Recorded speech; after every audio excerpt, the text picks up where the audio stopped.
नमस्कार दोस्तों, आज का जो हमारा लेक्चर है उसमें हम संबंध में आरबीएससी की जो एक्सरसाइज नंबर 1.2 है वो करने वाले हैं, क्योंकि लास्ट लेक्चर में हमने 1.1 की थी और इसमें दो एक्सरसाइज है 1.1 और 1.2। तो आज का जो लेक्चर है वो होगा 1.2 के लिए। तो चलिए स्टार्ट करते हैं। ये जो लेक्चर है ये संबंधों के प्रकार के ऊपर है। जैसे पिछला था वो कार्तीय गुणन और संबंध की परिभाषा से जुड़े हुए क्वेश्चन पूछे गए थे। इसमें समतुल्य, सम्मित, संक्रामकता, तुल्यता संबंध, आंशिक क्रम संबंध, इससे जुड़े हुए क्वेश्चन है। ठीक है, आइए स्टार्ट करते हैं। सबसे पहले क्वेश्चन नंबर 1 पे आते हैं। पहले आप चेक कर लीजिए, एक्सरसाइज 1.2 है। ठीक है, टॉपिक संबंध चल रहा है, आरबीएससी की बुक्स है पुरानी। और पहला क्वेश्चन हमें कहता है कि एम में कोई संबंध है, R1 नाम का संबंध है और एम और एन के बीच में है। किस प्रकार से है कि एम तथा एन दोनों विषम है, एम भी विषम है और एन भी विषम है, तब तो संबंध है। दोनों अगर विषम नहीं है, दोनों में से एक विषम है दूसरा विषम नहीं है, या दोनों सम है, तो संबंध नहीं होगा। संबंध कब होगा? जब एम और एन दोनों ही विषम होंगे। तो अगर खुद का खुद के साथ करें तो एम आर एन, तो यहाँ पे आप एन को हटाएंगे और एम को लगाएंगे, तो एम आर एम, एम तथा एम दोनों विषम है। बिल्कुल सही। अब यहाँ पे थोड़ा सा रुकिए। अब आपने क्या किया, एम लिया, एन को हटाया, एन की जगह एम ले लिया। एम तथा एम दोनों विषम है। अब एम कहाँ से ले रहे हैं आप? एम और एन नेचुरल नंबर से ले रहे हैं। नेचुरल नंबर का मतलब होता है जिसमें 1 से शुरू होता है और वो चलता रहता है। तो 1 2 3 डैश डैश डैश। और हमें पता है कि जब कोई संबंध समतुल्य होता है तो फिर 1 का 1 के साथ, 2 का 2 के साथ, 3 का 3 के साथ m बराबर 1 लेंगे तो ये बात सही है, क्योंकि 1 तथा 1 दोनों विषम है। m 2 लेंगे तो 2 तथा 2 दोनों विषम है ना साहब, 2 तथा 2 दोनों विषम नहीं है। तो ये संबंध जो है वो समतुल्य तो हो जाएगा, समतुल्य तो नहीं होगा। क्यों? क्योंकि 1 का 1 के साथ बन जाएगा लेकिन 2 का 2 के साथ नहीं बनेगा, 3 का 3 के साथ बन जाएगा लेकिन 4 का 4 के साथ नहीं बनेगा। और हमें याद है समतुल्य संबंध में साफ था कि प्रत्येक ए का ए के साथ होना चाहिए, प्रत्येक का छूटना नहीं चाहिए। ये छूट गया और वो छूट गया, ये छूटना नहीं चाहिए। तो यहाँ तो छूट रहा है तो ये समतुल्य नहीं हो सकता, तो अतः ये समतुल्य नहीं है। तो पहला तो यही हो गया, समतुल्य नहीं है। ठीक है। सम्मित, अगर m तथा n दोनों विषम है, m और n दोनों विषम है, तो उसको उल्टा बोलूं तो n और m दोनों विषम है। बात तो वही है। जैसे 2 एग्जाम्पल ले लीजिए, 3 और 5 ले लीजिए। 3 और 5 विषम है तो 5 और 3 भी तो विषम होंगे। अगर 3 और 5 विषम है तो 5 और 3 भी विषम होंगे। देखिए, सम्मित में आपको क्या चेक करना होता है? सम्मित में एक चीज दी गई होती है कि m तथा n दोनों विषम है, ये तो दिया हुआ है। अब इसको उल्टा करके चेक करना है कि वो सही है या नहीं है। तो उल्टा करने के भी सही होगा। समझिए, आपको m तथा n दोनों विषम है, ये बात आपको दी हुई है। आपको चेक क्या करना है? आपको ये चेक नहीं करना कि m तथा n दोनों विषम है, ये तो दिया हुआ है। चेक करना है उल्टा करके। उल्टा करने के बाद भी ये सही रहता है या नहीं रहता, ये चेक करना होता है। तो अगर m तथा n दोनों विषम है तो पलटने पर भी दोनों विषम ही रहेंगे। अगर 3 और 5 विषम है तो 5 और 3 भी विषम होंगे, तो इसका मतलब सम्मित है। ठीक है। संक्रामक क्या होगा? 2 चीजें आपको दी गई होगी, तीसरी आपको चेक करनी होगी। m तथा n विषम है, m तथा n विषम है, ये आपको दिया हुआ है। n तथा p ये भी विषम है। तो अब आपको चेक करना है इन 2 के आधार पे कि m और p विषम होंगे नहीं होंगे। तो m और n विषम है, तो ये मान लीजिए ये 3 है, ये 5 है, ये 5 है, तो ये मान लीजिए 7 है। तो 3 5 5 7, तो 3 7 विषम हुए नहीं हुए? हो नहीं है। ये दोनों विषम, ये दोनों विषम, तो ये दोनों विषम होंगे नहीं होंगे? विषम संख्याएं होंगी। ये दोनों विषम संख्या है, इसका मतलब ये भी एक विषम संख्या है, ये भी एक विषम संख्या है, ये भी एक विषम संख्या है, ये भी विषम संख्या है। तो ये तीनों संख्याएं विषम है, तीनों संख्या विषम है, तो m और p विषम हुई नहीं हुई, तो इसका मतलब संक्रामक है। ठीक है, ये आपका फर्स्ट हो गया। सेकंड पे आ जाते हैं। ये घात समुच्चय, ए के घात समुच्चय का मतलब ए के सारे संभावित उप समुच्चयों का समुच्चय। ठीक है, ए और बी 2 ले लिया, ए उप समुच्चय है बी का। तो अगर मैं यहाँ पे ए को ए के साथ रखता हूँ तो हर समुच्चय अपने आप का उप समुच्चय होता है, हर समुच्चय अपने आप का उप समुच्चय होता है, तो समतुल्य है। कोई भी समुच्चय ले लीजिए, हर समुच्चय किसी और का हो ना हो अपने आप का उप समुच्चय है। तो अगर मैं ए का रिलेशन ए के साथ चेक करता हूँ, रिलेशन का नाम है R2। अगर मैं R2 चेक करता हूँ तो मुझे क्या चेक करना होगा? मुझे चेक करना होगा क्या ए का उप समुच्चय है? तो जवाब है हाँ जी, बिल्कुल है। कोई और उप समुच्चय हो ना हो आपका, एटलीस्ट आप तो अपने उप समुच्चय होते ही होते। ये उप समुच्चय की विशेषता होती है। हर उप समुच्चय, हर जो समुच्चय लेते हैं आप, वो अपना उप समुच्चय पक्का होता है और उसका कोई उप समुच्चय, जैसे फाई को ले लीजिए, अब फाई का कोई उप समुच्चय नहीं है सिवाय अपने आप के, तो हर समुच्चय अपने आप को उप समुच्चय होता है। तो ये बात सही है, तो खुद पे काम कर रही है, इसका मतलब समतुल्य है। सम्मित नहीं हो सकता भाई, सम्मित इसलिए नहीं हो सकता, ये बराबर होगा तो ही होगा। क्योंकि अगर ए बी का उपसमुच्चय हो गया, ए बी का उपसमुच्चय होने का मतलब बी के अंदर ए आएगा, तो फिर ए के अंदर बी आएगा, ये कैसे हो सकता है? और आएगा तो फिर ए और बी बराबर होंगे, तो ये प्रतिसम्मित हो सकता है, सम्मित नहीं हो सकता। समझ रहे बातों को भाई? अगर आप कह रहे हो कि राम जो है वो श्याम से छोटा है, तो फिर श्याम राम से छोटा कैसे हो सकता है? तो उपसमुच्चय होना मतलब छोटा ही तो होना। तो अगर ए बी से छोटा हो गया तो फिर बी ए से कैसे छोटा हो सकता है? तो नहीं हो सकता। तो सब समतुल्य है, सम्मित नहीं है। समतुल्य तो है परंतु सम्मित नहीं है। क्या संक्रामक है? बिल्कुल संक्रामक है। ए बी से बड़ा है, बी से बड़ा सी है, तो ए से बड़ा सी होगा, संक्रामक है। क्योंकि बड़े का जो संबंध है, छोटे का जो संबंध है, ये संक्रामक चलता है, संक्रामक है साहब। क्यों है? क्योंकि ए उपसमुच्चय है बी का और बी उपसमुच्चय है सी का। तो ए उपसमुच्चय हुआ नहीं हुआ सी का? बिल्कुल हुआ। तो ये काम करेगा। नंबर 3, ये समतलीय है। L1 और L2 दो रेखाएं हैं जो समतलीय है।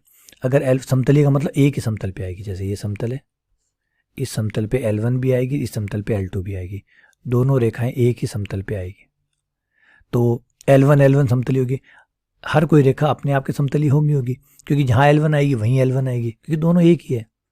मैं जिस गद्दे पे सोता हूँ मैं उसी गद्दे पे सोता हूँ, मैं जिस बेड पे सोता हूँ मैं उसी बेड पे सोता हूँ। तो L1 दोनों सेम ले रहे हैं, आप दोनों सेम ले रहे हैं, तो वो एक ही जगह आएगी। अब L1 दो तो है नहीं, L1 एक ही है। वो L1 जिस समतल पे आएगा उसी पे वही L1 भी उसी समतल पे आएगा, दोनों एक ही बात है। तो समतलीय है, तो समतुल्य है। ठीक है, समतलीय। अब समित है, L1 L2 समतलीय है, यानी L1 और L2 एक ही समतल पे आ रही है, तो L2 L1 भी एक ही समतल पे आएगी, तो बात तो एक ही है। ठीक है ना, L1 L2 एक ही समतल पे है, L1 L2 एक समतल पे है, तो L2 L1 भी एक समतल पे। बिल्कुल साहब, सम्मित है, संक्रामक है। L1 L2 एक ही समतल पे है, L2 L3 एक ही समतल पे है, तो L1 L3 भी उसी समतल पे होगी। बिल्कुल होगी, संक्रामक भी है। ठीक है, आ जाइए आगे बढ़ते हैं। नंबर 4 पे आते हैं। बी ए को विभाजित करता है, यानी ए में बी का भाग जाता है, ए में बी का भाग जाता है। बी ए को विभाजित करता है, यानी ए में बी का भाग जाता है, तो हर किसी में अपना भाग जाता है, तो समतुल्य है। हर किसी में अपने आप का भाग जाता है, समतुल्य है। अच्छा, सम्मित है? सम्मित नहीं है साहब। अगर ए में बी का भाग जाता है तो बी में ए का भाग जाए, कोई गारंटी नहीं है। 4 में 2 का भाग जाता है, लेकिन 2 में 4 का भाग नहीं जाता, तो ये सम्मित नहीं है। लेकिन प्रतिसम्मित है, क्योंकि अगर ए में बी का भाग जाता है और बी में ए का भाग जाता है, इसका मतलब फिर दोनों बराबर है, तो ये सम्मित नहीं है, लेकिन प्रतिसम्मित जरूर है। अगर चेक करने के लिए कहा जाता, जो कि चेक करने के लिए नहीं कहा है, अगर कहता तो मैं इसको कहता प्रतिसम्मित है। संक्रामक है, ए में बी का भाग जाता है और बी में सी का भाग जाता है। ए जो है ए में बी का भाग जाता है, बी में सी का भाग जाता है, तो क्या ए में सी का भाग जाएगा? नहीं जाएगा? बिल्कुल जाएगा। अगर बी को सी विभाजित करता है और बी ए को विभाजित करता है, तो फिर ए में सी का भाग, दोनों को गुणा कर दीजिए, गुणा करते बी से बी कट जाएगा, ए बटा सी आ जाएगा, तो बिल्कुल संक्रामक है। इसका जवाब है साहब संक्रामक है। आइए, इस टाइप के प्यारे क्वेश्चन होते हैं। क्वेश्चन नंबर 2 जो है वो प्यारा टाइप का क्वेश्चन है, अच्छे क्वेश्चन होते हैं ऐसे। आइए मजा लेते हैं इन क्वेश्चनों का। ये क्वेश्चन कहता है कि एक्स और वाई में एक रिलेशन है। एक्स वाई क्या है पहले ये देख लीजिए। R0 है, R0 का मतलब सारे नंबर है सिवाय 0 को छोड़ के, पूरा रियल नंबर यहाँ लिखा हुआ भी देखिए, A0, शून्य नहीं लेना। तो R0 क्या है? R0 है पूरा रियल नंबर, उसमें से माइनस कर देना है आपको 0, 0 को माइनस कर देना मतलब 0 को निकाल देना है, 0 को नहीं लेना। तो याद रखिएगा 0 नहीं लेना है आपको, ठीक है ना, क्योंकि यहाँ पे जब आप बनाएंगे तो आपको एक तो 0 ही बन जाएगा। 0 1 लें तो 0 का स्क्वायर प्लस 1 का स्क्वायर बराबर 1, तो 0 और 1 ऐसा कर रहे हैं, यहाँ पे आराम से हो रहा है। अब यहाँ पे हमें चेक करना है क्या ये रिलेशन समतुल्य है, क्या ये सम्मित है और क्या ये संक्रामक है। तो सबसे पहले बेटा सम्मित चेक करते हैं, क्या सम्मित है ये जो रिलेशन है, पहले समतुल्य है। अगर समतुल्य है तो दोनों हम सेम कर लेते हैं, x square plus x square बराबर 1, दोनों हमने x कर दिए, 2x स्क्वायर बराबर 1 आया, और x का मान जब निकालेंगे तो वो प्लस माइनस 1/√2 आ जाएगा। इसका मतलब खाली एक ही x के मान के लिए ये बात, 2x के मान, एक तो 1/√2 प्लस का, 1/√2 माइनस का, सिर्फ 2 ही x के मान है जिसके लिए ये बात सही है। यानी ये जो रिलेशन होगा ये सिर्फ 1/√2 का 1/√2 से होगा, या फिर -1/√2 का -1/√2 के साथ होगा। इसका मतलब बाकी किसी का भी रिलेशन नहीं होगा। जैसे 1 का 1 के साथ होगा नहीं, 2 का 2 के साथ होगा नहीं, 3 का 3 के साथ होगा नहीं। और हमने पहले कहा था समतुल्य का मतलब है सबका सबके साथ होना चाहिए। समुच्चय के जितने भी अवयव है हर अवयव का अपने साथ रिलेशन होना चाहिए, जो कि नहीं है। नहीं है तो जवाब है भाई ये समतुल्य नहीं है, समतुल्य नहीं है। तो क्या ये सम्मित है? हाँ आप सम्मित है, सम्मित है क्योंकि x² + y² अगर बराबर 1 है तो y की जगह x और x की जगह y रख दूंगा तो कोई फर्क नहीं पड़ेगा, क्योंकि तब हो जाएगा y² + x² बराबर 1। तो बात एक ही है। जोड़ में x² + y² बराबर 1 बोलिए या y² + x² बराबर 1 बोलिए, एक ही बात है। तो जवाब है साहब ये सम्मित है, ये सम्मित है। अच्छा क्या ये संक्रामक है? क्या ये संक्रामक है? अगर x² y² बराबर 1 हो, y² + z² बराबर 1 हो, तो क्या श्योर है कि x² + z² भी 1 होगा? तो जवाब है साहब नहीं होगा। तो आंसर सीधा सीधा है कि नहीं होगा, क्योंकि इसका एक छोटा सा एग्जांपल यहाँ पे मैं आपको रफ एग्जांपल दिखा देता हूँ। वैसे तो अलाउड नहीं है 0, लेकिन मैं अगर 0 को शामिल करके इसको एक बार आपको नेगेटिव कमेंट दिखा देता हूँ कि ये क्यों नहीं है। तो जैसे आपने 1 0 लिया, आप देख पा रहे हैं कि 1 0 इस कंडीशन को सेटिस्फाई कर रहा है। 1 का स्क्वायर + 0 का स्क्वायर बराबर 1 आ रहा है। फिर आप देखेंगे 0 1 को ले लीजिए, 1 0 के बाद 0 1 लेंगे, 0 1 भी सेटिस्फाई कर रहा है। तो 1 0 का 1 का स्क्वायर + 0 का स्क्वायर बराबर 1 है, 0 का स्क्वायर + 1 का स्क्वायर 1 है। शर्त पूरी कर रहे हैं, लेकिन जैसे ही आप 1 1 को लेंगे तो ये शर्त को पूरा नहीं करेगा। नहीं करेगा मतलब संक्रामक नहीं है। तो जवाब है साहब संक्रामक नहीं है, सिर्फ सम्मित सम्मित है, संक्रामक नहीं है। तो ये आपका पहला हो गया। दूसरे पे आ जाते हैं, x × y बराबर 1। तो ये सम्मित नहीं, ये समतुल्य नहीं है। क्यों नहीं है? क्योंकि अगर दोनों ही हम x ले लें तो ये हो जाएगा x² बराबर 1, और x² बराबर 1 होने का मतलब है x बराबर +-1। तो ये सिर्फ 2 पे ही समतुल्य है, 1 1 पर और -। 2 का संबंध देखें तो 2 का 2 से संबंध नहीं है, क्योंकि 2 × 2 4 आएगा, 4 नहीं आना चाहिए, 1 आना चाहिए। तो इसका मतलब सिवाय 1 1 का और -1 का -1 के साथ रिलेशन है, बाकी किसी का भी अपने साथ रिलेशन नहीं है, जो कि नहीं चल सकता। अतः ये समतुल्य नहीं है। हाँ सम्मित है, x × y बराबर 1 है तो y × x भी 1 होगा, ये बात सही है। सम्मित है। संक्रामक, अगर x × y 1 है, x × y अगर 1 है और y × z 1 है, तो क्या x × z 1 हो सकता है? तो जवाब है साहब कोई गारंटी नहीं है। कैसे नहीं है गारंटी? एक एग्जांपल ले लेते हैं जिससे गारंटी कंफर्म हो जाए। कि ये ले लीजिए 1/2 और 2 ले लीजिए, 1/2 और 2 को गुणा करेंगे तो 1 आएगा। 1 ले लीजिए 2 और 1/2, दूसरा ले लीजिए 2 और 1/2। इनको भी जब आप गुणा करेंगे तो 1 आएगा, लेकिन 1/2 को 1/2 से गुणा करेंगे तो आपका 1 नहीं आएगा, 1/4 आएगा। तो संक्रामक नहीं है। गया। चलिए अगला आ जाते हैं क्वेश्चन नंबर 3। क्वेश्चन नंबर 3 पे है कि x + y एक परिमेय संख्या है। x + y जो है वो परिमेय संख्या है। क्वेश्चन नंबर 2 है, उसका जो 3 पार्ट है उसमें कहा गया कि x और y में रिलेशन इस प्रकार से है कि x + y परिमेय संख्या है। अब बेटा ये जो शर्त है ये सबके लिए काम नहीं करेगी, है ना। अब आप कहेंगे 1 1 लेंगे, तो बिल्कुल 1 और 1 दोनों का जोड़ 2 आएगा, 2 एक परिमेय संख्या, सही है। 2 का 2 के साथ भी है, 3 का 3 के साथ भी है, 4 का 4 के साथ भी है। लेकिन आपका समुच्चय जो है वो एक एक नेचुरल नंबरों का नहीं है। आप देखिए आपके पास जो समुच्चय है वो नेचुरल नंबरों का नहीं है, आपका जो समुच्चय है वो अशून्य वास्तविक संख्याओं का है, मतलब R0 का है, और R0 में √3 भी आता है। आपका जो समुच्चय है, यहाँ ध्यान देने लायक बात है, आप जो है वो नेचुरल नंबर पे काम नहीं कर रहे हैं, आप R0 पे काम कर रहे हैं। R0 में √3 भी आएगा, तो बताइए क्या √3 का √3 के साथ संबंध होगा? नहीं होगा। क्यों? √3 + √3 2 √3 होगा, 2 √3 परिमेय नहीं है, तो ये आपके रिलेशन में नहीं आएगा। जो आपका रिलेशन है जिसका नाम P रखा गया वो उसमें नहीं आएगा। अतः ये समतुल्य नहीं है, समतुल्य नहीं है। तो क्या ये संक्रामक है? तो क्या ये संक्रामक है? सम्मित है? तो सम्मित तो है भाई। सम्मित इसलिए है कि अगर x + y, देखो ये तो हमें दिया हुआ होता है, ये तो हमें लेके चलना होता है कि ये तो सत्य है, ये हमें दिया हुआ है, तो याद रखिएगा ये तो सत्य है, इसमें तो कोई डाउट नहीं है। हम चेक क्या कर रहे हैं? हम चेक कर रहे हैं कि y अगर आगे हो और x को पीछे रखा जाए और फिर दोबारा इस कथन को पढ़ा जाए तो तब भी क्या ये कथन सत्य होगा? तो जवाब है हाँ जी। वेरीफाई करते हैं इसको हमें चेक करना होता है, सत्यापन करना होता है, देखना होता है, जांच करना होता है कि क्या ये सही है।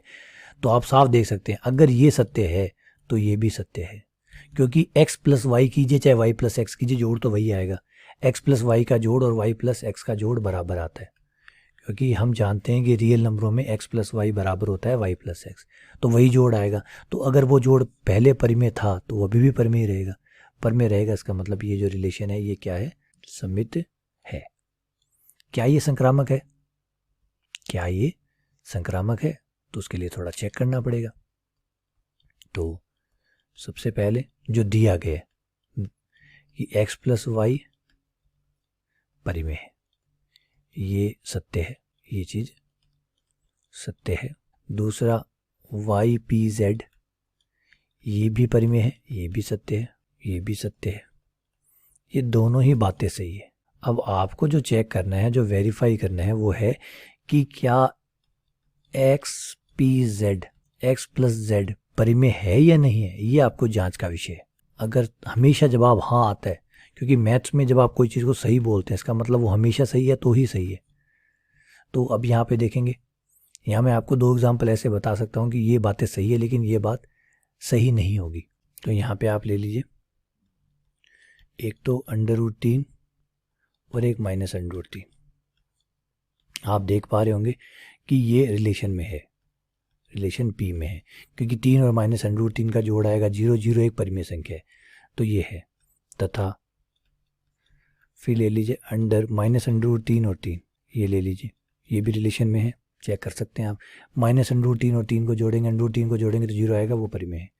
तो √3 का -√3 से, -√3 का √3 से, तो अब हमें चेक करना होगा कि इन दोनों का भी होना चाहिए रिलेशन। √3 का √3 से होना चाहिए, लेकिन जैसे ही हम √3 का √3 से देखते हैं तो जवाब आता है नहीं साहब, क्योंकि √3 दो √3 है जो कि परिमेय नहीं है, मतलब अपरिमेय। अतः ये संक्रामक नहीं है, संक्रामक नहीं है। तो ये समतुल्य नहीं है, संक्रामक भी नहीं है, केवल और केवल क्या है, सममित है। तो इस क्वेश्चन का आंसर बनता है केवल सममित। ये जो रिलेशन बताया गया है ये केवल और केवल सममित है, केवल और केवल सममित है। चलिए आगे बढ़ते हैं। अगला ही क्वेश्चन आपका ऐसा ही है कि x तथा y का भाग जो है वो परिमेय संख्या है। तो यहाँ बेटा समतुल्य है, समतुल्य। सोचिए क्यों है, क्योंकि हर नंबर में खुद का भाग जाता है तो 1 आता है, और 1 जो होता है चाहे वो नंबर कोई भी हो, हर नंबर में अगर अपने आप का भाग जाएगा तो भाग 1 आएगा। 1 हमेशा परिमेय संख्या है, तो समतुल्य, क्योंकि हर किसी का खुद के साथ खुद का संबंध होगा।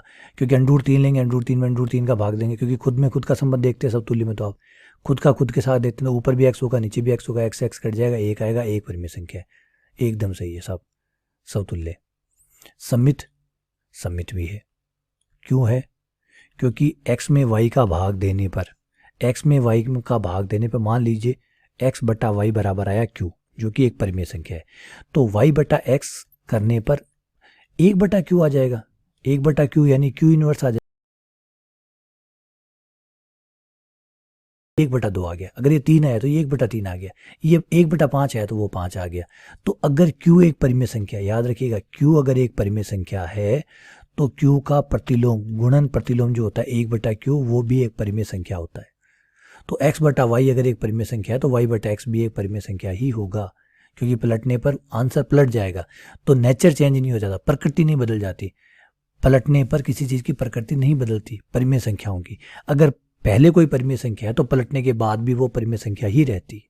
तो अगर x बटा y एक परिमेय संख्या है तो y बटा x भी एक परिमेय संख्या होगी, इसलिए ये सम्मित है। क्या ये संक्रामक है?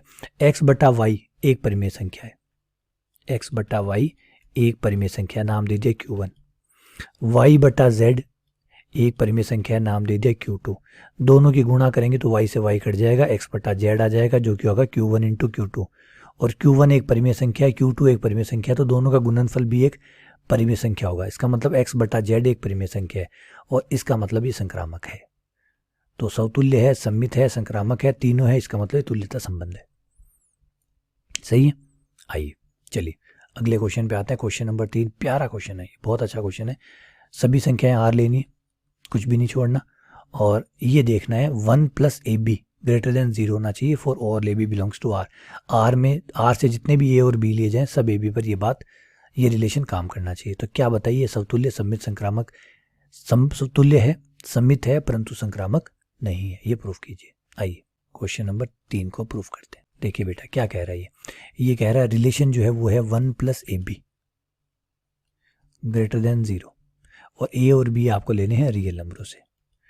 तो सबसे पहली बात तो ये है कि अगर समतुल्य की जांच करें तो कोई इशू नहीं होने वाला। अगर हम समतुल्य की चेक करें, क्योंकि खुद का खुद के साथ करना होगा, 1 + A × A ग्रेटर देन 0 तो साफ बिल्कुल आने वाला है, क्योंकि 1 + A² आएगा। और हम अच्छे से जानते हैं कि A² का जो मान होता है, A² का मान हमेशा 0 से बड़ा या 0 के बराबर होता है। A² का मान, क्योंकि कोई भी रियल नंबर है, रियल नंबर की खासियत होती है, अगर कोई भी आप रियल नंबर लेते हैं उसका स्क्वायर करते हैं तो वो 0 से बड़ा आता है या फिर 0 के बराबर आता है, लेकिन कभी माइनस का नहीं आता। तो ये जो भी आएगा 0 से बड़ा या 0 के बराबर आएगा, उसमें 1 जुड़ेगा तो ये आंसर 1 से भी बड़ा हो जाएगा। यूँ मानी 1 से भी बड़ा हो जाएगा या 1 के बराबर हो जाएगा, लेकिन 1 से भी छोटा नहीं होगा। तो जब ये 1 से ही छोटा नहीं होगा तो फिर 0 से तो छोटा होने का सवाल ही नहीं उठता। तो ऑब्वियसली बात है कि ये 0 से बड़ा ही होगा, है ना, 0 से छोटा नहीं हो सकता। तो समतुल्य है, कोई डाउट नहीं। अगले पे आते हैं, क्या ये सममित है? क्या ये सममित है? तो अगर 1 + AB 0 से बड़ा है तो ऑब्वियसली बात है अगर मैं B की जगह A रख दूँ और A की जगह B रख दूँ तो कोई फ़र्क नहीं पड़ेगा, क्योंकि हमें पता है, क्योंकि हम अच्छे से जानते हैं कि A × B हो चाहे B × A हो, गुणा में आगे पीछे से कोई फ़र्क नहीं पड़ता। तो AB उतना ही देगा जितना BA देगा। अगर 1 + AB 0 से बड़ा है तो 1 + BA भी 0 से बड़ा होगा, क्योंकि अगर ये मान लीजिए 2 आया, 3 आया, 5 आया तो यहाँ पे वो 2, 3, 5 ही आएगा, बदलना तो कुछ है ही नहीं। तो अगर ये बात सत्य है तो ये बात भी सत्य होनी है, अतः सममित है। फिर तीसरा है हमारा संक्रामक। संक्रामक को लेकर हम थोड़ा सा डाउट कर सकते हैं, क्योंकि मान लीजिए 1 + AB 0 से बड़ा है, 1 + BC 0 से बड़ा है। अब हमें चेक करना है इन दो के आधार पे, क्या 1 + AC जो है वो 0 से बड़ा होगा? हो भी सकता है, नहीं भी हो सकता। और नहीं हो सकता तो सिर्फ एक एग्जाम्पल दे दीजिए, क्योंकि गलत साबित करने के लिए एक एग्जाम्पल बहुत है। तो क्या कोई ऐसा एग्जाम्पल है जो उसको गलत साबित करे? तो ट्राई करके देखते हैं। A = 2 ले लीजिए, B = -1/8 ले लीजिए, A = 2, B = -1/8, C = -1/4 और इसको चेक करके देखिए। सबसे पहले इस शर्त पे लगा के देखिए, ये काम करनी चाहिए, ये भी काम करनी चाहिए, लेकिन ये काम नहीं करनी चाहिए, तभी हम कह पाएंगे कि संक्रामक नहीं है। तो पहले इस पे काम करेगा क्या? देखिए 2 × -1/8, ये कट गया, 4 आ गया, और ये आपका 3/4 आ गया, और 3/4 0 से बड़ा है, तो ये शर्त काम कर रही है। दूसरी भी चेक कीजिए, BC वाली, 1 + -+ हो जाएंगे, ये हो जाएगा 1/32। यहाँ पे ये हमें चेंज करना पड़ेगा, वरना ये गलत साबित नहीं हो पाएगा। इसको -4 लेते हैं, तो अगर इसको -4 लेंगे तो ये आपके पास आ जाएगा 1 - BC की जगह -1/4, 4 से 4 कट गया, ये 1/2 आ गया, माइनस हो गया, ये 3/2 आ गया। और ऑब्वियसली बात है 3/2 0 से बड़ा होता है, तो ये दोनों बातें सत्य है।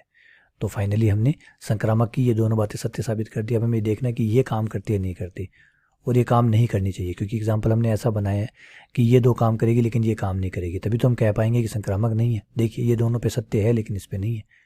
तो अब यहाँ पे जब रखेंगे 1, A का मान है आपका 2, ये आपने रख दिया 2, C का मान है आपका -4, ये आपने -4 रखा, 1 -8 हो गया, 1 -8 माइनस का 7 हो गया, और माइनस का 7 जो है वो 0 से बड़ा नहीं होता। इसका मतलब ये काम नहीं कर रहा। ये दोनों काम कर रहे हैं लेकिन ये काम नहीं कर रहा, इसका मतलब संक्रामक नहीं है। क्योंकि अगर होता तो अगर ये दो काम करते तो तीसरा भी काम करना चाहिए था 100%, लेकिन नहीं कर रहा, इसलिए संक्रामक नहीं है। तो जो क्वेश्चन कह रहा था कि समतुल्य सममित है परंतु संक्रामक नहीं है, वो सही कह रहा था, तो क्वेश्चन ने सही कहा था। चलिए अगले क्वेश्चन पे आते हैं। अगला क्वेश्चन है क्वेश्चन नंबर 4। क्वेश्चन नंबर 4 में रिलेशन दिया है, ये देखिए, दो के कर्मित युग्म में, दो कर्मित युग्मों के बीच में रिलेशन है। ये कर्मित युग्म में और नेचुरल नंबर पे है कर्मित युग्म, ध्यान रखिएगा। A B C D ये सब नेचुरल नंबर है। तो AB एक कर्मित युग्म है जिसके साथ CD एक कर्मित युग्म है, दोनों के बीच में रिलेशन है। रिलेशन क्या है? AD = BC, और ये AD कौन है? फर्स्ट एंड फोर्थ बराबर है सेकंड × थर्ड, किनारे वाले बीच वाले बराबर है। तो फर्स्ट लास्ट, सेकंड थर्ड, मतलब किनारे वाले बीच वाले की गुणा बराबर है। तो क्या ये संबंध एक तुल्यता संबंध है? सिद्ध कीजिए, इसका मतलब ऑलरेडी है, लेकिन हमारे पेपर में तो सिद्ध करना नहीं आएगा, तो हमें तो चेक ही करना पड़ेगा। तो आइए चेक करते हैं कि क्या ये सही है क्या ये नहीं है। तो क्वेश्चन नंबर 4, तो बेटा हमारा रिलेशन क्या है कि ए बी का सी डी के साथ, एक कर्मित युग्म का दूसरे कर्मित युग्म के साथ रिलेशन है, और रिलेशन डिफाइंड किया गया है first into fourth, last corner वाले और बीच वाले, ए डी बराबर बी सी। अब हमें चेक करना है कि क्या ये रिलेशन समतुल्य है। तो आइए चेक कर लेते हैं समतुल्य को। समतुल्य हमें खुद का खुद के साथ करना है। A B R A B, A B R A B, दोनों साइड ए बी ले लिया खुद का खुद के साथ। तो रिलेशन के हिसाब से हमें फर्स्ट को लास्ट से मल्टीप्लाई करना है, बीच वाले को मल्टीप्लाई करना है। तो A B first into last A B, second into third B A, और ए बी बराबर बी ए होता है। इट्स बिल्कुल ट्रू, ये एकदम सच है, कोई इशू नहीं है, इसका मतलब समतुल्य है, कहीं कोई डाउट नहीं है, क्योंकि ए बी बराबर बी आया। ए बी हमेशा जब आप दोनों को सेम लेंगे तो ए बी बराबर बी आएगा, जो कि बराबर होता है, इसका मतलब समतुल्य है। ठीक है, आइए समित के साथ चेक करते हैं। समित में ये बात तो सही है ही कि A B R C D बराबर है ए डी बराबर बी सी, ये दिया है ना, याद रखिएगा। जब आप समित चेक करते हैं तो ये चीज़ आपको दी हुई है, और आपको चेक करना होता है आगे पीछे करके, क्या ये आगे पीछे करने के बाद भी सत्य रहेगा, ये हमारी बात है। C D R A B, अब ये चेक करना है कि क्या अब ये भी सत्य है।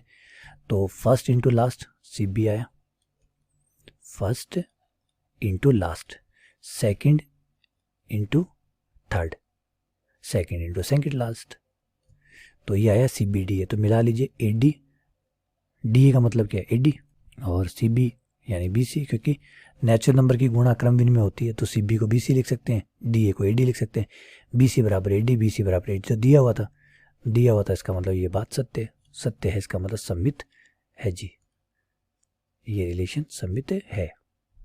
क्या संक्रामक है, चलिए चेक करते हैं। संक्रामक के लिए थोड़ा सा और विज्ञान लगाना पड़ेगा, क्योंकि संक्रामक तो हमें 3 के लिए करना पड़ेगा। पहले A B R C D ये दिया हुआ है, 2 लेके चलिए, तीसरे को प्रूफ कीजिए अगर संभव है तो ए डी बराबर बी सी दिया है। फिर सी डी का किसी और के साथ ले लीजिए, मान लीजिए पी क्यू के साथ ले लिया, सी डी पी क्यू, तो यह आपका आ जाएगा सी क्यू बराबर डी पी, ये दोनों दिया हुआ है, तो यहाँ पे कोई डाउट नहीं है, ये बातें सही है। जो चेक करनी है, जो जांच का विषय है, जो चेक करने का विषय है, वो है कि ए बी का पी क्यू के साथ होगा या नहीं होगा। ये जो पिंक कलर में है ये हमें चेक करना है कि क्या ये है। तो first into last, second into second last, A Q बराबर बी पी आ सकता है या नहीं आ सकता इनसे, अगर आ सकता है तो सही है, नहीं आ सकता तो गलत है। तो देखिए कैसे आ सकता है इससे, क्या ये रिजल्ट आ सकता है। तो इन दोनों को हम ले लेते हैं, समीकरण नंबर 1 और 2 नाम दे देते हैं, समीकरण नंबर 1, समीकरण नंबर 2। ठीक है, तो समीकरण नंबर 1 को मैंने लिख लिया ए डी बराबर बी सी, और इसमें मैंने क्या किया, सी क्यू बराबर डी पी है, तो डी पी बराबर सी क्यू भी तो हुआ, तो डी पी को इधर लिख लिया बराबर सी क्यू, डी पी को इधर लिख लिया, सी क्यू को इधर लिख लिया। ठीक है, ये समीकरण नंबर 1 और ये आपके समीकरण नंबर 2, दोनों में भाग देने पर डिवाइड करने पर, तो जैसे ही डिवाइड करूंगा तो ये आ जाएगा ए डी बट्टा डी पी, और इधर आ जाएगा बी सी बट्टा सी क्यू। अब यहाँ आपका डी से डी कट गया, सी से सी कट गया, वज्र गुणा करने पर आपका ए क्यू बराबर आ गया बी पी। ए क्यू बराबर बी पी प्राप्त हो रहा है, इसका मतलब ये बात सत्य है, इसका मतलब भाई संक्रामक है। तो ये समतुल्य भी है, सम्मित भी है, संक्रामक भी है, जैसा कहा था बिल्कुल ये तीनों है, इसका मतलब तुल्यता संबंध है। तो क्वेश्चन तुल्यता संबंध है, तो साहब बिल्कुल एग्री हैं, ये तुल्यता संबंध है, हाँ जी है, बिल्कुल है। आइए अगले क्वेश्चन पे आते हैं, क्वेश्चन नंबर 5। अशून्य परिमेय संख्या है, क्यू में सब कुछ लेना है सिवाय 0 को छोड़ के, तो क्यू में सब कुछ है, क्यू 0 में सब कुछ है सिवाय 0 के, 0 नहीं है। और 0 क्यों नहीं लिया, आप देख सकते हैं ए बराबर 1/b दिया, अगर 0 लेता तो 1/0 आ जाता, जो कि अपरिभाषित होता है, इसलिए नहीं दिया। तो बताइए कि ये जो रिलेशन है ये एक तुल्यता संबंध है। इसको थोड़ा सरल कर लेते हैं ना, इसको ऐसे कर लेते हैं, ए बी बराबर 1, और ए बी बराबर 1 करते ही तो हमारे पास ये आ जाता है याद, ये रहा। अब बताइए, एक ही क्वेश्चन को 2 बार रिपीट कर दिया, एक्स वाई बराबर 1 और ए बी बराबर 1, ये तो एक ही तो बात है। तो सेम क्वेश्चन हो जाएगा, आप उसी तरीके से चेक कर लीजिए। ठीक है, अगला क्वेश्चन नंबर 6। क्वेश्चन नंबर 6 में भी आपको ज़्यादा परेशानी नहीं आनी। वैसे ये भी जो किया था इसमें क्या है, डिफरेंस है किसका, फर्स्ट का डिफरेंस, अंतर देखिए a माइनस सी, फर्स्ट का डिफरेंस, पहले का अंतर बराबर है दूसरे का अंतर। तो सिद्ध कीजिए तुल्यता संबंध है, तो इसे बिल्कुल आप आराम से प्रूफ कर सकते हैं कि तुल्यता संबंध है, कोई इशू नहीं है। क्वेश्चन नंबर 7 पे आ जाइए। क्वेश्चन नंबर 7 में सभी त्रिभुजों का समुच्चय संबंध है कि एक्स तथा वाई सदृश है। अरे भाई, अभी हिंदी जो है ना ये बड़ी मरवा देती है। सदृश है, अब सदृश है, हम अब ये ऑब्वियसली बात है प्रायवाची शब्द है, लेकिन हम सदृश नहीं बोलते, हम सदृश शब्द का इस्तेमाल नहीं करते हैं। तो ये इंग्लिश से जब हिंदी में रूपांतरण करते हैं तो ऐसे शब्द बन जाते हैं, क्योंकि डिक्शनरी से उठाते हैं, डिक्शनरी में ऐसे रूप आ जाते हैं। हम बोलते हैं समरूप, तो हम बोलते हैं समरूप। अब हमारे लिए तो समरूप वर्ड ही है, अभी हमें मरवा देते हैं, सदृश्य हो जाता है, तो हम सोचते हैं ये कोई नया वर्ड आ गया क्या। तो अधिकतर एक हिंदी में भी एक वर्ड फिक्स कर देना चाहिए कि यही वर्ड इसके लिए इस्तेमाल किया जाएगा, वरना वो कंफ्यूज करता है। सदृश्य समरूप प्रायवाची हैं, लेकिन हमारे यहाँ प्रायवाची नहीं चलते ना, एक शब्द के 50 प्रायवाची होते हैं, किसी एक को ऐसे को डाल दिया जो हमें बिल्कुल ही नहीं समझ में आया। तो समरूप को तो जानते लेकिन उसको नहीं जानते। अब जैसे मेरा नाम ले लीजिए अमित है, मेरे कई प्रायवाची होंगे, लेकिन अगर मुझे अमित के नाम से नहीं पुकार के मेरे प्रायवाची के नाम से पुकारा जाएगा तो कौन मुझे पहचानेगा। मैं ही आवाज़ कोई मुझे मेरे ही नाम से, मेरा अमित नाम कोई और जो मेरा मिलता जुलता जो प्रायवाची शब्द है उससे मुझे पुकारेगा, तो क्या मैं आवाज़ लगाऊंगा? नहीं। तो ये गलत चीज़ है, नहीं करते हैं। तो एक्स तथा वाई समरूप है, एक्स तथा वाई समरूप है, दो त्रिभुज एक्स तथा वाई समरूप है। तो हर कोई अपने आप के समरूप होता है, हर कोई अपने आप के समरूप होता है, इसका मतलब समतुल्य है, सममित भी है, क्योंकि अगर एक्स वाई के समरूप है तो वाई एक्स के समरूप भी होगा, तो सममित भी है। संक्रामक भी है, क्योंकि अगर एक्स वाई के समरूप है, वाई जेड के समरूप है, तो एक्स जेड के समरूप है। तो भाई ये तीनों है, तीनों है मतलब तुल्यता है, जो इसने कहा है तुल्यता बिल्कुल ऐसा। क्वेश्चन नंबर 8 पे आ जाते हैं। क्वेश्चन नंबर 8 में ए बराबर 1 2 3 है, ये आपका समुच्चय है, सिद्ध कीजिए, जांच कीजिए। अच्छा, ये अच्छा लगता है, जांच करवाना चाहिए, सिद्ध मत करवाओ। सिद्ध करवाओ तो पता ही चल जाता है कि ये आने वाला है, जांच करवाओगे तो थोड़ी बहुत परेशानी आएगी। तो पहले समतुल्य चेक करते हैं। 1 1 के साथ है, बिल्कुल बहुत बढ़िया। 2 2 के साथ है, ठीक है। 3 3 के साथ है, हाँ जी है तो समतुल्य है साहब, यस समतुल्य है। सममित 1 2 के साथ है, 2 1 के साथ है, बिल्कुल है। 1 3 के साथ है, 3 1 के साथ है, ठीक है। 2 3 के साथ है, 3 2 के साथ है, हाँ जी है मतलब सममित है, कोई डाउट नहीं। संक्रामक 1 का 1 के साथ, 1 का 2 के साथ, 1 का 2 के साथ होना चाहिए, ये रहा। 1 का 2 के साथ, 2 का 1 के साथ, 1 का 1 के साथ, हाँ जी है, ठीक है। 2 का 2 के साथ, इनको तो पलटने पे कुछ बनेगा नहीं। 1 का 3 के साथ, 3 का 1 के साथ, तो 1 का 1 के साथ होना चाहिए, जो कि है। 2 का 3 के साथ, 3 का 2 के साथ, 2 का 2 के साथ बनना चाहिए, जो कि है। 2 का 2 के साथ ये रहा। और कोई देख लीजिए, 1 2 2 1 1 1 जो कि है, 1 1 1 2 1 2 जो कि है।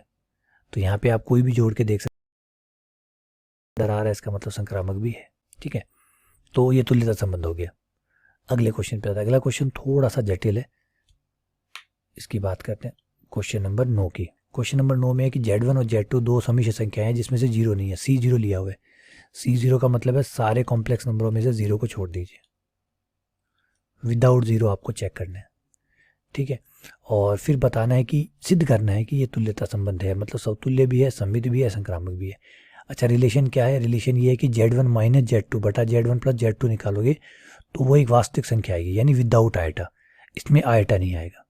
जब आप इसको सॉल्व करेंगे तो इसका आंसर 2 आ सकता है, 3 आ सकता है, 1/2 आ सकता है, 5 आ सकता है, √5 आ सकता है, लेकिन आयटा वाला जो पार्ट है वो जीरो आएगा, आयटा वाला जो पार्ट है वो जीरो आएगा, ठीक है। आइए आगे बढ़ते हैं, इसको चेक करते हैं। क्वेश्चन नंबर 9, रिलेशन है Z1 और Z2 में रिलेशन है Z1 माइनस Z2 बट्टा Z1 प्लस Z2, वास्तविक संख्या आएगी बिना आयटा के। वास्तविक आने का मतलब बिना आयटा, वास्तविक संख्या, ठीक है। तो पहले समतुल्य चेक कर लेते हैं, समतुल्य है या नहीं है। तो समतुल्य है साहब, क्यों है? जब आप खुद का खुद के साथ करेंगे Z1 और Z2, Z1 और Z1 खुद का खुद के साथ चेक करेंगे तो ये आएगा Z1 माइनस Z1 बट्टा Z1 plus Z1। Z1 Z1 0, 0 बटा 2 Z1, जो कि आपका आ गया 0, 0 आ गया। 0 एक वास्तविक संख्या है। कहाँ एट आ रहा है क्या इसमें? नहीं आ रहा, नहीं आ रहा, इसका मतलब वास्तविक है। वास्तविक है इसका मतलब आपका रिलेशन समतुल्य है। यस। क्या समित है? समित है। तो भाई पहले एक दिया हुआ लीजिए, Z1 R Z2, Z1 R Z2, Z1 minus Z2 बटा Z1 प्लस Z2 वास्तविक संख्या। सपोज कीजिए मैं K नाम दे देता हूँ। ये बात हमें दी गई है, ये वास्तविक संख्या है। ठीक है, अब हमें जो चेक करना है वो है कि जब मैं इनको आपस में इंटरचेंज कर दूं तब भी ये रिलेशन काम करना चाहिए। तो Z2 Z1, तो ये जाएगा Z2 माइनस Z1 बट्टा Z2 प्लस Z1। यहाँ से अगर मैं माइनस कॉमन ले लूँ तो ये आ जाएगा Z1 माइनस Z2 बट्टा Z1 plus Z2। Z1 minus Z2 बटा Z1 प्लस Z2 K के बराबर है, तो ये माइनस का K आ गया।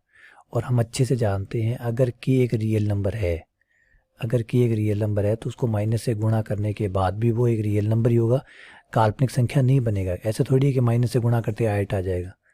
तो कोई नंबर अगर रियल नंबर है तो उसे माइनस से गुणा करने के बाद भी वो एक रियल नंबर ही रहेगा। रहेगा इसका मतलब जवाब है कि भाई समित है, समित है। अच्छा, क्या संक्रामक है? तो संक्रामक के लिए भाई थोड़ी सी दौड़ धूप करनी पड़ेगी। संक्रामक इतने आसानी से पता नहीं चलेगा इसका, क्योंकि जटिल काम है। सबसे पहले तो मैं इसको थोड़ा सा सरल करूँगा। Z1 R Z2 में जो कहा गया है कि ये जो है ये वास्तविक है, और कॉम्प्लेक्स नंबरों के बारे में मैं जानता हूँ ये, और कॉम्प्लेक्स नंबरों के बारे में हमें पता है, हम जानते हैं, वी नो दैट, हम अच्छे से जानते हैं, वी नो दैट, हम बड़े ही प्यार से इस बात को जानते हैं कि जब कोई सम संख्या रियल होती है, अगर z जो है वो एक रियल नंबर है, अगर कोई समिश्र संख्या रियल है तो z बराबर होगा z का संयुग्मी। उसका संयुग्मी करने पर उसका कोई फर्क नहीं पड़ेगा, क्योंकि उसमें आयटा है ही नहीं। संयुग्मी जो होता है, जो कॉन्जुगेट होता है, वो आयटा का चिन्ह बदलता है। तो जब आयटा होगा ही नहीं तो बदलेगा किसका? तो z बराबर z का संयुग्मी आएगा। तो सेम बात इस पे भी आप लगा सकते हैं, क्योंकि आपका ये जो है ये रियल नंबर है, तो ये अपने ही संयुग्मी के बराबर आएगा, अपने ही संयुग्मी के बराबर आएगा। तो z minus Z2 Z1 plus Z2 बराबर होगा अपना ही संयुग्मी Z1 माइनस Z2 बटा Z1 प्लस अपने ही संयुग्मी के बराबर होगा। संयुग्मी सबके साथ अलग अलग कर दीजिए, थोड़ा सा सॉल्व करने की कोशिश कीजिए, आराम से हो जाएगा ये।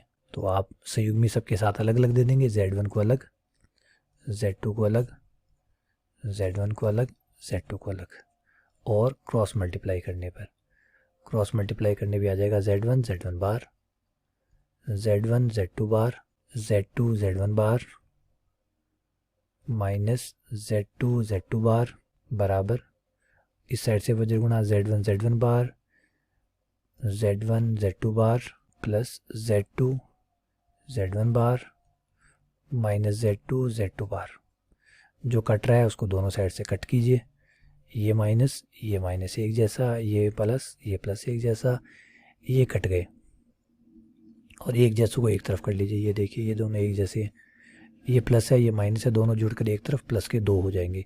दो Z1 Z2 का बार, ऐसे ही ये वाला और ये वाला एक जैसा हो जाएगा इस तरफ आके, तो हो जाएगा 2 Z2 Z1 बार बराबर 0। अब आप यहाँ से 2 का भाग दे सकते हैं और 2 को हटा सकते हैं, यह आ जाएगा आपका Z1 Z2 बार माइनस Z2 Z1 बार बराबर 0। और थोड़ा सा और लें तो ये आ जाएगा Z1 Z2 बार बराबर Z2 Z1 बार, Z2 को इधर ले आइए और बार वालों को इधर ले आइए, तो आपका हो जाएगा Z1 बटा Z2 बराबर हो जाएगा Z1 बार बटा Z2 बार। ठीक है, ये इक्वेशन सॉल्व होकर इस रूप में आ गई, इसको नंबर 1 दे देते हैं। अब आपका रिलेशन जो है इस तरीके से लिखने में ज़्यादा आसानी होगी। तो अब आप कह सकते हैं R1 Z1 और Z2 में रिलेशन है, इसका मतलब Z1 बटा Z2 बराबर है Z1 बार बटा Z2 बार नंबर 1। और Z2 और Z3 में भी रिलेशन है, इसका मतलब Z2 बटा Z3 बराबर है Z2 बट्टा Z3 का बार नंबर 2। अब जैसे ही आप इन दोनों की गुणा करेंगे आप देखेंगे कि तीसरा रिलेशन अपने आप निकल के आएगा। ये देखिए Z2 कट जाएगा गुणा करने पर। जैसे इन दोनों की गुणा करेंगे Z2 कट जाएगा, ये आ जाएगा Z1 बट्टा Z3 बराबर, यहाँ Z2 बार कट जाएगा, ये आ जाएगा Z1 बार बट्टा Z3 बार। यानी ये शर्त जो है ये Z1 और Z3 पर भी काम कर रही है। जो शर्त Z1 Z2 पे Z2 Z3 पे काम कर रही है वो शर्त आगे जाके Z1 और Z3 पे भी काम कर रही है, इसका मतलब संक्रामक है। अब यहाँ आपने देखा कि कितना आराम से काम हुआ, क्योंकि आप इसको देखिए, इसको नहीं चेक कर सकते। ये जो है ये काफ़ी जटिल है, इससे संक्रामक प्रूफ करना मुश्किल था। तो पहले हमने क्या किया, इसको सॉल्व किया, इसको छोटा रूप बनाया ताकि संक्रामक प्रूफ करने लायक बन जाए। फिर जैसे संक्रामक प्रूफ करने लायक बना हमने संक्रामक प्रूफ कर दिया। ठीक है, आइए आगे बढ़ते हैं, अगले क्वेश्चन पे आते हैं। क्वेश्चन नंबर 10 पे ए तथा बी जो है वो असंयुक्त है। असंयुक्त होने का मतलब ए और बी में कुछ भी कॉमन नहीं है। ये रिलेशन है फाई। ये जो ए आर बी है, ए और बी दो समुच्चयों के बीच में जो रिलेशन है वो है ए तथा बी असंयुक्त है। तो बेटा ये जो संबंध है ये समतुल्य नहीं है। क्यों नहीं है? क्योंकि हर कोई का जब अपने हाथ कॉमन निकालेंगे तो खुद ही कॉमन आएगा। ए का अगर आप ए के साथ कॉमन निकालेंगे तो वो ए आएगा, ना कि फाई आएगा। और ए हमेशा खाली हो इसकी कोई गारंटी नहीं है, क्योंकि आपने कहा क्या है, एक्स के सारे जो आर है समुच्चय एक्स है, एक्स के सारे उपसमुच्चय बनेंगे, सारे बनेंगे तो कोई खाली भी होगा कोई खाली नहीं भी होगा। तो जब खाली नहीं होगा उसका अगर खुद के साथ इंटरसेक्शन करेंगे तो वो ए आएगा, तो वो खाली नहीं आएगा। इसका मतलब ये बात सबके लिए लागू नहीं है, खाली समुच्चय के लिए तो लागू है। खाली समुच्चय के साथ इंटरसेक्शन निकालेंगे तो खाली आएगा, लेकिन खाली थोड़ी है समुच्चय। एक्स के पास तो मान लीजिए दो अवयव है तो उसके पास 4 उपसमुच्चय होंगे, इसमें से एक खाली होगा, 3 खाली नहीं भी होंगे। तो जब 3 खाली नहीं होंगे, जब खाली नहीं का समुच्चय आप लेंगे उस समय जब आप इंटरसेक्शन निकालेंगे तो खाली नहीं आएगा, तो फिर इसका मतलब समतुल्य नहीं है। तो साहब ये नहीं है। अच्छा, क्या सम्मित है? हाँ जी बिल्कुल सम्मित है, क्योंकि अगर ए और बी में कुछ कॉमन नहीं है तो फिर बी और ए में भी कुछ कॉमन नहीं होगा, क्योंकि कॉमन नहीं होना, अगर ए बी में नहीं है तो बी ए में भी नहीं है।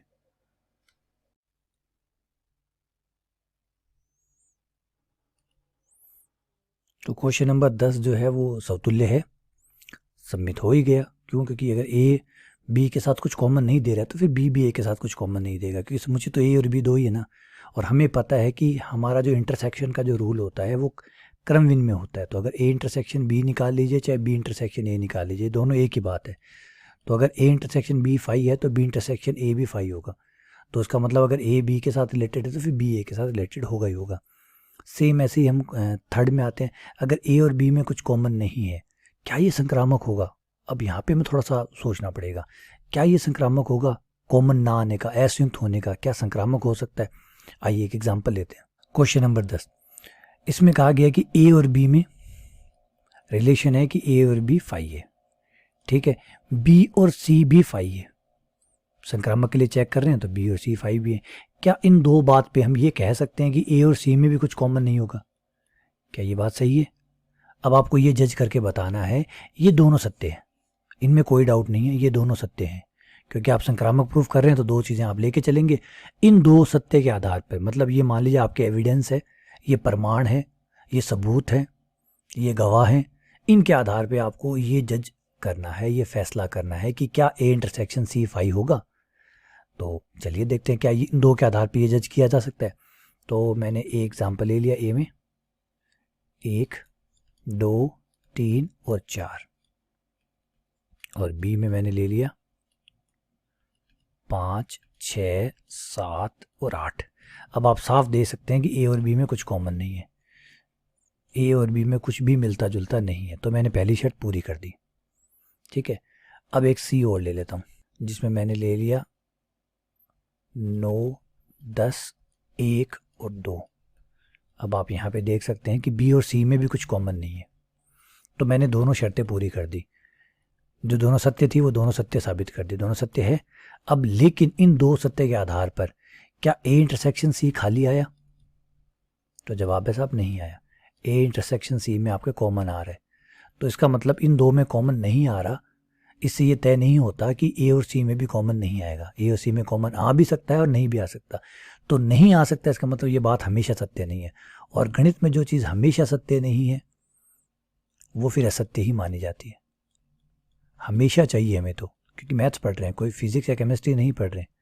हमेशा सत्य नहीं है, हमेशा नहीं है तो फिर वो असत्य ही में काउंट होती है, अतः संक्रामक नहीं है। तो ये तो गया। अगले क्वेश्चन पे आते हैं, क्वेश्चन नंबर 11 पे। क्वेश्चन नंबर 11 है कि प्राकृत संख्याओं के एन पे एक संबंध इस प्रकार से है कि ए बी का भाजक है, ए बी का भाजक है, ये है पूरा भाजक है। तो सिद्ध कीजिए ये एक आंशिक क्रम संबंध है। आंशिक क्रम संबंध में देखिए समतुल्य होता है, आंशिक क्रम संबंध में समतुल्य होता है। तो जब आप कहते हैं आंशिक क्रम संबंध, जिसे कहते हैं पार्शियल ऑर्डर रिलेशन, आंशिक क्रम संबंध, ये तब होता है जब आपका संबंध समतुल्य हो, जो कि तुल्यता में भी होता है, बिल्कुल ये दोनों में कॉमन है। उसके बाद में सम्मित की जगह प्रतिसम्मित होता है, सम्मित की जगह प्रतिसम्मित होता है और संक्रामक होता है। ये कंडीशन आपकी उसी के साथ लागू है, बस एक चीज़ अलग है, वो प्रतिसम्मित। प्रतिसम्मित क्या कहता है कि अगर ए तथा बी दोनों ही आर में है, मतलब आपका जो रिलेशन है अगर उसमें दोनों ही है, ए बी भी है और बी ए भी है, तो देखिए सम्मित तो सिर्फ ये मांगता था कि ए बी अगर है तो बी ए भी आर में होना चाहिए, और बी ए है तो ए बी भी आर में होना चाहिए। लेकिन प्रतिसम्मित कहता है कि अगर ए बी और बी ए दोनों ही है, मतलब सम्मित वाली शर्त पूरी हो रही है, ए बी और बी ए दोनों में है, तो फिर ए बराबर बी होना चाहिए, वरना ये चीज़ नहीं होनी चाहिए। वरना 2 3 3 2 दोनों नहीं होने चाहिए। 2 3 हो जाए चल जाएगा, 3 2 हो जाए चल जाएगा, लेकिन 2 3 3 2 दोनों नहीं होने चाहिए। अगर दोनों है तो फिर वो प्रतिसम्मित नहीं हो सकता, मतलब सम्मित का मना कर रहा है, ये समझिए, सम्मित को मना कर रहा है कि सम्मित जो है वो खाली जो बराबर वाले अवयव हैं बस वही सम्मित हो सकते हैं। 1 1 हो, 2 2 हो, ये अलाउड है, लेकिन 1 3 3 1 ये दोनों अलाउड नहीं है, ठीक है ना, ये मना करता है। ये है प्रतिसम्मित, तो इसे हम कहते हैं आंशिक क्रम संबंध। अब ये आंशिक क्रम संबंध में एक नई चीज और पढ़ेंगे जिसका नाम है पूर्ण क्रमित संबंध। पूर्ण क्रमित संबंध, पूर्ण क्रमित संबंध, इसे हम कहते हैं total order relation, total order relation, पूर्ण क्रमित क्षेत्र। ये तब होता है अगर कोई रिलेशन आर ऐसा हो जो आंशिक क्रम संबंध हो, ऑलरेडी आंशिक क्रम तो पहले से ही हो, तो यहाँ तो कोई इशू नहीं है आप लोगों को। आंशिक क्रम कैसे चेक करते हैं ये तो आपको पता है, ठीक है। ये करने के बाद में एक शर्त और है, ये आपकी पहली कंडीशन है। इसके बाद में सेकंड कंडीशन है कि आपका जो समुच्चय है उस समुच्चय का कोई ना कोई जोड़ा ए का बी के साथ या फिर बी का ए के साथ, ए का बी के साथ या बी का ए के साथ, हर जोड़ा आर के पास होना चाहिए। इसलिए पूर्ण कहा गया, पूर्ण कहा गया, कोई भी जोड़ा नहीं बचना चाहिए, कोई भी जोड़ा ऐसा ना हो जो आर तुल्यता में आई जाएगा। वो तो आप समतुल्य में ए का ए से तो हो ही जाएगा, क्योंकि आंशिक क्रम में समतुल्य तो आएगा ही आएगा, आंशिक क्रम में समतुल्य तो आएगा ही आएगा, तो खुद का खुद से हो ही जाएगा। अब खुद का अपने अलावा बाकी जो अवयव है उनसे रिलेशन होना चाहिए, ए का बी के साथ हो या बी का ए के साथ हो, कोई भी जोड़ा बचना नहीं चाहिए। समझ रहे बात को, कोई जोड़ा बचना नहीं चाहिए। चलिए एग्जाम्पल लेते हैं इसमें, फिर हम क्वेश्चन पे आएंगे। एक आंशिक क्रम का और एक पूर्ण क्रम संबंध जो है उसका एक एग्जाम्पल ले लेते हैं। मान लीजिए ये आपका ए है, 1 2 3 और 4 है, ठीक है। ये आपका आर ले लीजिए, एक संबंध है, जैसे ये रिलेशन ले लीजिए। अब इस रिलेशन को आप चेक करेंगे तो ये सम्मित है, 1 का 1 के साथ है, 2 का 2 के साथ है, 3 का 3 के साथ है और 4 का 4 के साथ है। फिर 2 3 है, 3 2 है, 2 4 है, 4 2 है, तो ये सम्मित है। सम्मित प्रतिसम्मित नहीं है, फिर सम्मित हो गया तो प्रतिसम्मित कैसे होगा, तो प्रतिसम्मित नहीं है, और प्रतिसम्मित नहीं है इसका मतलब आंशिक क्रम संबंध ये नहीं है। अब मान लेते हैं, एक बार मान लेते हैं ये आंशिक क्रम संबंध हो जाता, मान लेते हैं, तो इस आंशिक क्रम संबंध को पूर्ण क्रम संबंध बनने के लिए एक एक्स्ट्रा शर्त और है, वो है कि ए बी बी ए दोनों में से एक आर में होना चाहिए। मतलब 1 का 2 के साथ रिलेशन होना चाहिए, नहीं है तो कोई बात नहीं, 2 का 1 के साथ होना चाहिए। क्या है, 1 का 2 के साथ है, कोई बात नहीं, 2 का 1 के साथ है, साहब है, नहीं है तो नहीं चलेगा। समझ रहे बातों को, दोनों चीजें चाहिए। अगर 1 का 2 के साथ नहीं है कोई बात नहीं, 2 का 1 के साथ होना चाहिए, कोई दोनों में से एक होना चाहिए। फिर ये सिर्फ इतने की बात नहीं है, फिर आगे चेक करना है आपको, 1 का 3 के साथ होना चाहिए, कोई बात नहीं है तो 3 का 1 के साथ होना चाहिए, दोनों में से एक चीज होनी चाहिए। 1 का 4 के साथ होना चाहिए, नहीं है तो 4 का 1 के साथ होना चाहिए, दोनों में से कोई ना कोई एक होना चाहिए। सेम वैसे आगे 2 का 3 के साथ होना चाहिए, नहीं है तो 3 का 2 के साथ हो, लेकिन दोनों में से कोई ना कोई होना चाहिए। 2 का 4 के साथ हो, नहीं है तो 4 का 2 के साथ हो, दोनों में से कोई ना कोई होना चाहिए। 3 का 4 के साथ हो, नहीं है तो 4 का 3 के साथ हो, कोई ना कोई एक होना चाहिए। एटलीस्ट एक पक्का होना चाहिए। दोनों होते हैं, दोनों तो नहीं हो सकते क्योंकि प्रतिसम्मित है, प्रतिसमित है तो दोनों तो नहीं हो सकते, क्योंकि अगर 2 का 3 के साथ हुआ, 3 का 2 के साथ हुआ तो प्रतिसमित कहेगा कि बराबर होने चाहिए थे, बराबर है ही नहीं तो प्रतिसमित नहीं होगा, और प्रतिसमित नहीं होगा तो आंशिक क्रम नहीं होगा। तो दोनों में से आपको एक मिलेगा, लेकिन मिलना चाहिए। तो सारे अगर जोड़े मिलते हैं तो हम कहते हैं कि भाई ये एक पूर्ण क्रमित संबंध है। आइए इस पे एक क्वेश्चन हम जो किताब वाला है वो करके देखते हैं। ये है नेचुरल नंबर n के ऊपर हमें बनाना है, और संबंध है भाजक का, ए बी का भाजक है, भाजक के बनाने हमें, भाग जाता हूं उनके जोड़े बनाने। तो बताइए कि आंशिक क्रम संबंध तो है लेकिन पूर्ण क्रम संबंध नहीं है। तो देखिए सीधी सीधी सी बात है, भाजक है समतुल्य है, क्योंकि हर संख्या में खुद का भाग जाता ही जाता है, हर संख्या में खुद का भाग जाता ही जाता है, प्रत्येक संख्या में अपने आप का भाग सब में जाता है, समतुल्य।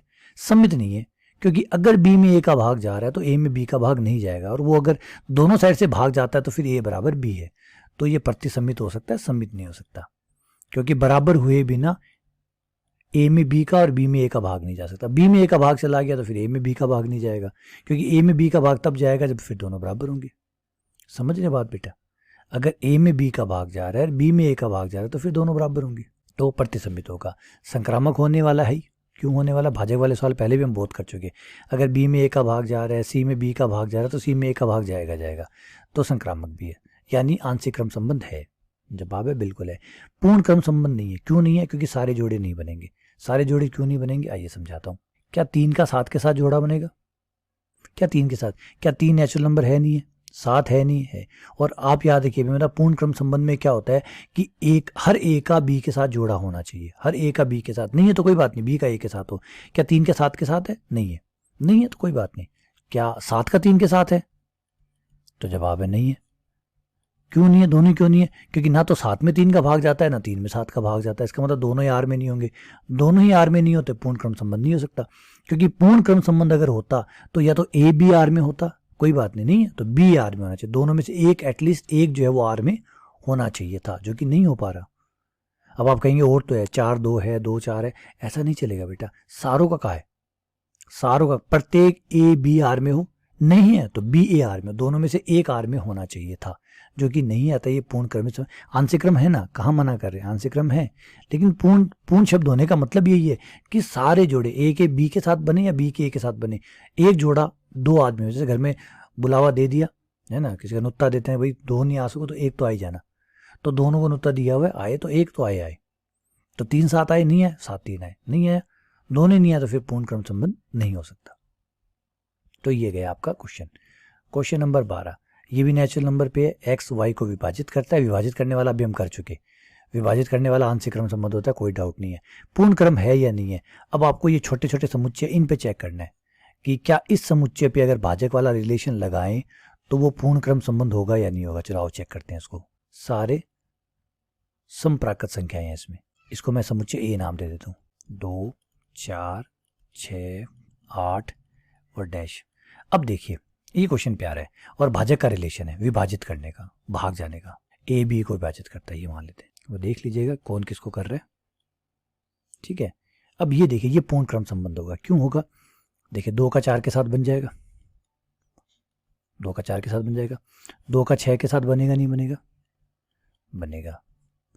2 का 8 के साथ बनेगा नहीं बनेगा? और 2 का 10 के साथ बनेगा नहीं बनेगा? बिल्कुल साफ बनेगा। अब हमें ढूंढना ये है कि क्या कोई ऐसा है जो नहीं बनाएगा। तो भाई एक मिल रहा है जो नहीं बनाएगा, देखिए ये रहा, 4 का 6 के साथ। 4 का 6 के साथ नहीं है, 6 में 4 का भाग नहीं जाता, ना तो 6 में 4 का भाग जाता है, ना 4 में 6 का भाग जाता है। ये दोनों के दोनों ही आर में नहीं है, ना ये आर में है ना ये आर में, दोनों आर में नहीं है। इसका मतलब एक जोड़ा जो है वो बच रहा है, बच रहा है, इसका मतलब पूर्ण क्रमित नहीं हो सकता, पूर्ण क्रमित नहीं है। क्योंकि पूर्ण क्रमित होता तो एटलीस्ट एक जोड़ा, जितने संभावित जोड़े हैं एक जोड़े को होना चाहिए था, चाहे ए बी हो चाहे बी हो, लेकिन ये नहीं हो पा रहा। इसका मतलब है कि ये पूर्ण क्रमित नहीं है। ये नहीं है तो चलिए कोई बात नहीं, दूसरे को ट्राई करते हैं। इसी का दूसरा है 0 दिया हुआ है, तो बी में दिया हुआ है 0, संबंध वही भाग करने का है, तो इसमें भी वही जवाब मिलेगा 4 और 6 का। 4 और 6, ना तो 6 4 को विभाजित करता है, ना 6 4 को विभाजित करता है, तो दोनों के दोनों ही आर में, अतः ये भी पूर्ण क्रमित संबंध नहीं है, पूर्ण क्रमित संबंध नहीं है। क्योंकि कोई भी एक जोड़ा बच गया तो बच गया, बच गया तो फिर नहीं में आएगा। तीसरे में आ जाते हैं। तीसरा है हमारा 3 9 5 15, 3 9 5 15। इसमें तो आप बड़े ही आराम से देख सकते हैं। 9 और 15 का एग्जाम्पल ले लीजिए। 9 और 15, ना तो 15 में 9 का भाग जाता है और ना ही 9 में 15 का भाग जाता है, दोनों ही नहीं जाते। तो भाई इसमें भी एक जोड़ा छूट रहा है। एक जोड़ा छूटा, सुरक्षा चक्र टूटा, तो पूर्ण क्रमित संबंध नहीं है। अच्छा आगे 5 15, इस वाले सेट को देखिए। 5 15 ये बड़ा प्रॉमिसिंग सेट है। ये है भाई, ये है। क्यों है? देखिए 5 का 15 के साथ है आर में। 15 में 5 का भाग जाता है। 30 में 5 का भाग जाता है, बिल्कुल जाता है। 30 में 5 का भाग जाता है, बिल्कुल है। और आगे भी जो नंबर आएंगे उनमें भी जाएगा डैश डैश। अब कोई बात नहीं, और जोड़े देखिए, क्योंकि एक जोड़े से हम नहीं देख सकते। पहले वाले में भी ऐसा हुआ था, एक में 15 में 30 का भाग जाता है, दिख रहे? तो जोड़े बन रहे हैं यहाँ, तो यहाँ बन रहे। इसका मतलब है कि ये जो है ये पूर्ण क्रमित संबंध है, पूर्ण क्रमित है। अब देखिए 30 में 5 का भाग नहीं जाए, 30 में 5 का जा रहा है, ठीक है ना। अब 5 में 30 का भाग नहीं जाता तो कोई दिक्कत नहीं है। हमारा पूर्ण क्रमित कहता है अच्छा ए बी या बी ए, ये जितने भी जोड़े बने ए बी, या तो ए बी उसमें हो और ना तो बी ए हो, दोनों में से कोई तो एक पक्का होना चाहिए। तो यहाँ पे एक जना मिल रहा है तो काम हो रहा है। आगे 5वां जो कि है 1 2 3 4, ये तो साहब नहीं होने वाला। 1 2 3 4 ना, नहीं होने वाला। क्यों? 3 4 कर लीजिए। 3 4, 4 में 3 का भाग नहीं जाता, तो ना तो 3 4 आर में है और ना ही 4 3 है। दोनों में से एक को होना चाहिए था, दोनों में से एक भी विद्यमान नहीं है। तो जवाब है पूर्ण क्रमित क्षेत्र, पूर्ण क्रमित नहीं है, संबंध नहीं है। Number 6 B. तो यहाँ पे बाकी तो ठीक था, ये थोड़ा सा बी वाला ठीक हो जाता तो सेट हो जाता। अब बी में ए का भाग, अब ये तो पता ही नहीं कि ए और बी बराबर है या नहीं, तो बी में ए का भाग हम बता ही नहीं सकते, क्योंकि हमें खुद नहीं पता बी कितने। तो बी में ए का भाग, और ए और बी इसने जो दिया हुआ है वो दिया हुआ है रियल नंबर से। तो अगर ए और बी कोई भी रियल नंबर हो सकते हैं, कोई भी रियल नंबर हो सकते हैं, तो बी मान लीजिए 3 है और ए 2 है, तो ना तो 3 में 2 का भाग जाता है, ना 2 में 3 का भाग जाता है। यदि ए को हम 2 ले लें और बी को अगर हम 3 ले लें, तो क्या हर रियल नंबर के लिए सही है? क्योंकि इसने तो कहा कि आप ए और बी की जगह कोई भी रियल नंबर ले सकते हैं, कोई भी। तो मान लीजिए मैंने 2 और 3 ले लिया, तो 2 और 3 लेते ही 2 3 के आर में है नहीं, क्योंकि ना तो 3 में 2 का भाग जाता है और ना ही 2 में 3 का भाग जाता है, तो दोनों ही नहीं है। इसका मतलब ये भी पूर्ण क्रमित संबंध नहीं है। तो जवाब आया नहीं। तो 2 के लिए कंटिन्यू नहीं जवाब आ गया। तो उम्मीद करते हैं कि अब आपको ये बात समझ में आ गई होगी। तो यहाँ कंप्लीट हो जाती है हमारी आरबीएससी की। आरबीएससी में हमने दोनों कर लिए, पहले संबंध और फिर संबंध के प्रकार। तो उम्मीद करता हूँ आप लोगों को समझ में आई होगी। कोई डाउट हो तो ज़रूर बताइएगा। बहुत बहुत धन्यवाद, शुक्रिया।